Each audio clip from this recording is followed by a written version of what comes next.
Now we are going to learn about the motion of connected bodies. Look at the diagram. Here two bodies are connected. Now we have to compare the diagram as well as the title. Here look at that. These two bodies are connected by means of a string. These two blocks, they are connected by a string. That string that is allowed to pass through the pulley, groove of the pulley. Here as soon as the masses are added, what will happen? There will be a movement of the masses towards downward direction, either in the upward direction or in the downward direction. That's why it is mentioned as vertical motion. Here look at the two masses. This is mass number 1, this is mass number 2. As per the textbook assumption, mass number 1 is greater than mass number 2. Are you clear? Here, on both the two masses, gravitational force is acting towards downward direction. The gravitational force acting on mass number 1 is m1g. The gravitational force acting on the second mass is m2g. Always tension will be acting towards the point of suspension. Here T is acting towards upward direction. Here also tension is acting towards the upward direction. Tension is acting through the string. Are you clear? Along the upward direction. Since mass m1 is greater, what will happen? The mass m1 that is moving towards downward direction. This one is pulled. Are you clear? Since the mass 1 it is moving towards downward direction, the acceleration of the mass 1, its direction must be drawn towards downward direction. Since the mass is m1 is pulling the mass m2, acceleration will be acting in the upward direction. Okay. Here in this case of mass 1, since it is moving towards downward direction, the direction of acceleration is a, that is acting towards downward direction. In the case of m2, since the mass moves in the upward direction, the acceleration direction must be taken in the upward direction. Note down. Look at all the directions. Only then we are able to derive certain things. Here, what is our aim? What we are going to do? We are going to derive the expression for the acceleration which is acting on both the two bodies. Next thing is we have to derive the expression for tension. The tension throughout the string is same. Are you clear? We are going to derive the acceleration expression for both mass 1 and mass m2. One acceleration is acting towards downward direction, another acceleration is acting towards upward direction. So the tension expression, acceleration expression, both of them must be derived. For that we have to draw the free body diagram. Okay, first I will draw the free body diagram for mass m1. First you put a dot here. This mass object must be drawn like a point. Nearby you write m1. Are you clear? The force m1g must be drawn towards downward direction. Here the tension must be drawn towards upward direction. So this is the free body diagram for which one?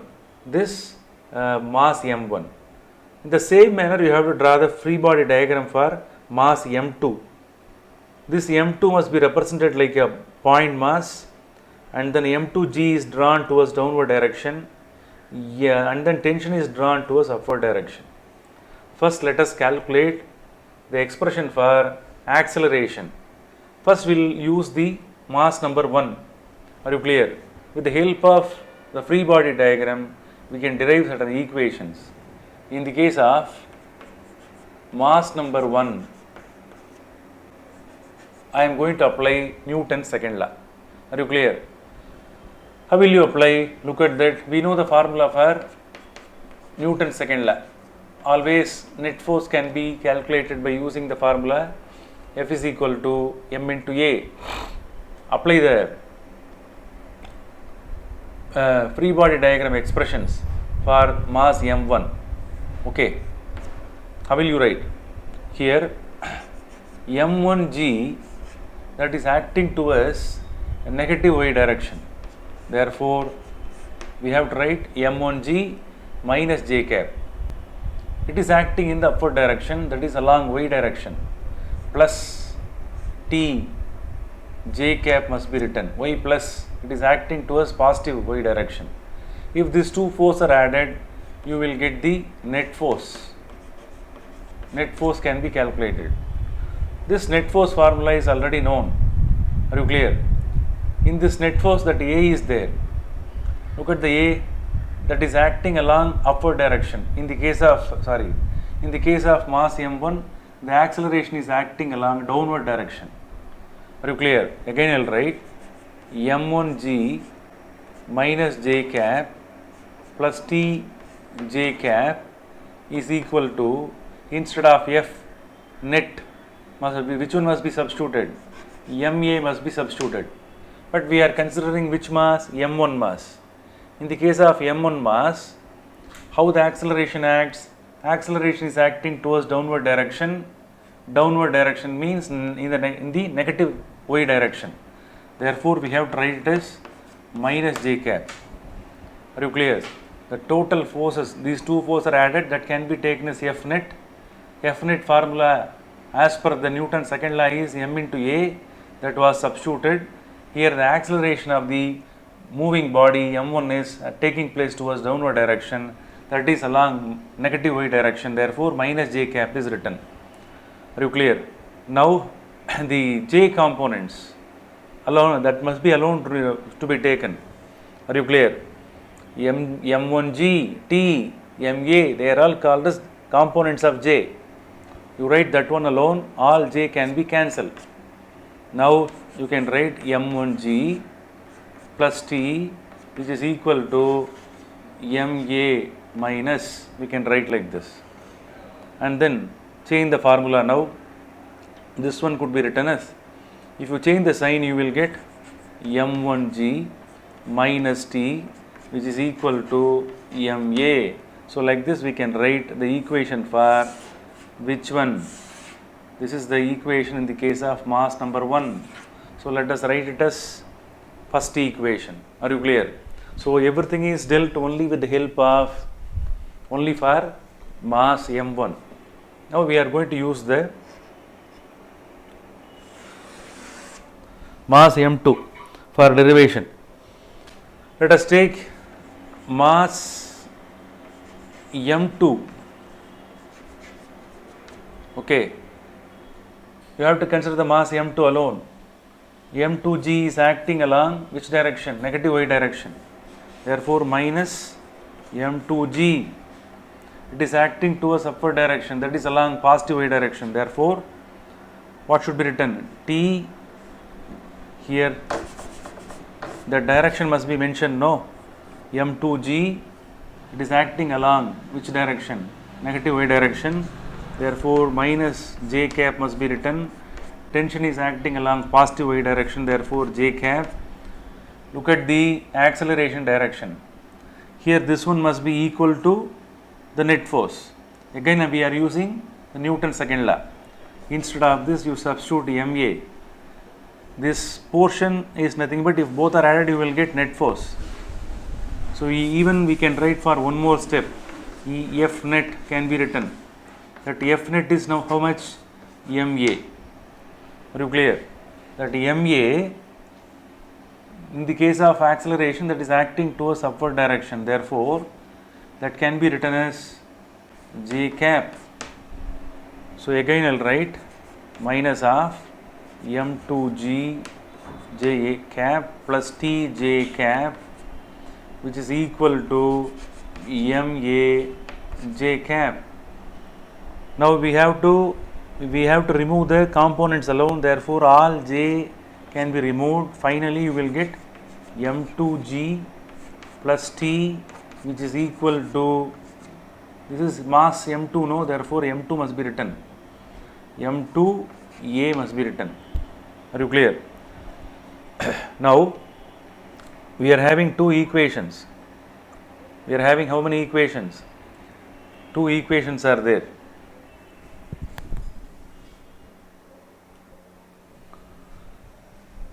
Here we can interchange the formula. T minus m2g is equal to m2a. So this equation can be taken as second equation. Okay.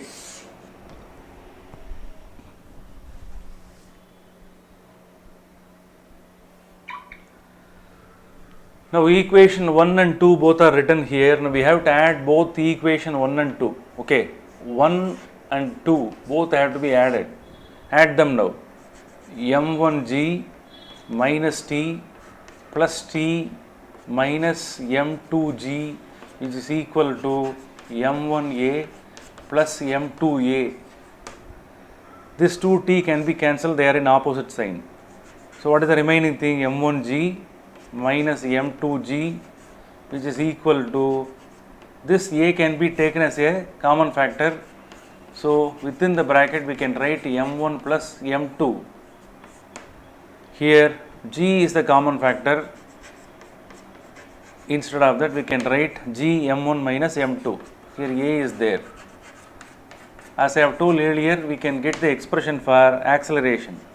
A is equal to g m1 minus m2 whole divided by, this factor can be written m1 plus m2. So this is the expression for acceleration. So by using this expression we are able to derive the further derivations. Let us imagine when the two masses are same, you just assume when m1 is equal to m2, you substitute in the equation the upper factor, that one becomes 0. So on the whole acceleration will be 0. Very interesting one. When m1 is equal to m2, as soon as both are loaded in the string, there won't be any movement either in the upward direction or in the downward direction.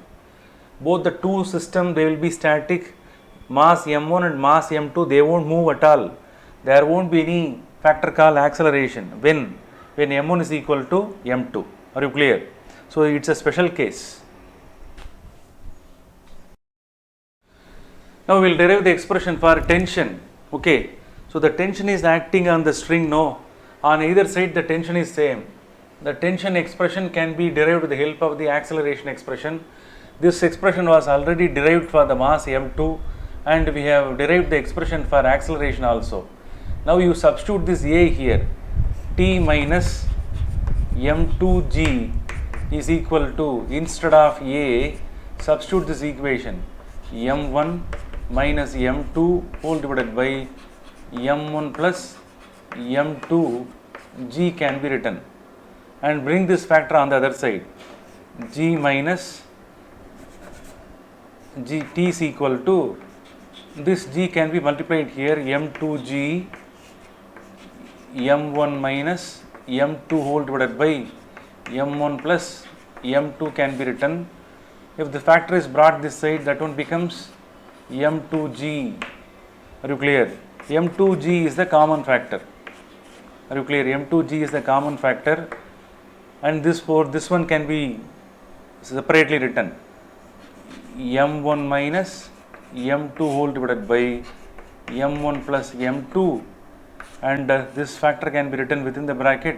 If this one is written as a common factor, no, therefore 1 can be written. T is equal to m2g, take LCM, m1 plus m2, m1 minus m2, here we can write it as m1 plus m2. You know the other mathematical steps, I did not explain much about this. Okay, m2g is the common factor. Here within the bracket we can cancel the common factors. m1 can be m1 2m1, you will get 2m1, m2 can be cancelled, so you will get 2m1 whole divided by which one, m1 plus m2. So we can write it as 2m1 m2g divided by m1 plus m2. So this is the expression for tension. So this much amount of tension is acting here also and there also. Are you clear? By knowing the value of masses and acceleration due to gravity, we are able to calculate the expression for the tension which is acting on either side. Okay.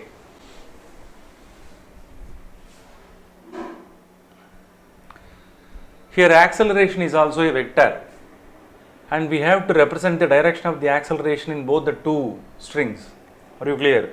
So here the acceleration is acting in this direction in the case of m2, there the acceleration is acting towards downward direction in the case of m1.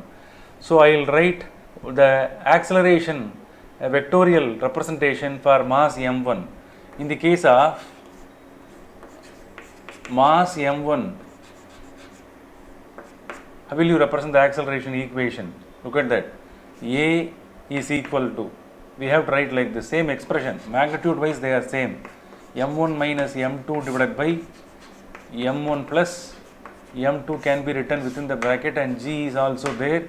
In the case of m1 I have to write, it is acting towards downward direction with the help of Cartesian coordinate system x and y, it is acting in the towards negative direction. Therefore minus j must be written. Are you clear? Therefore we have to write it as minus of m1 minus m2 whole divided by m1 plus m2, and j cap must be written. It shows that it is acting towards downward direction, that is along negative y direction. In the case of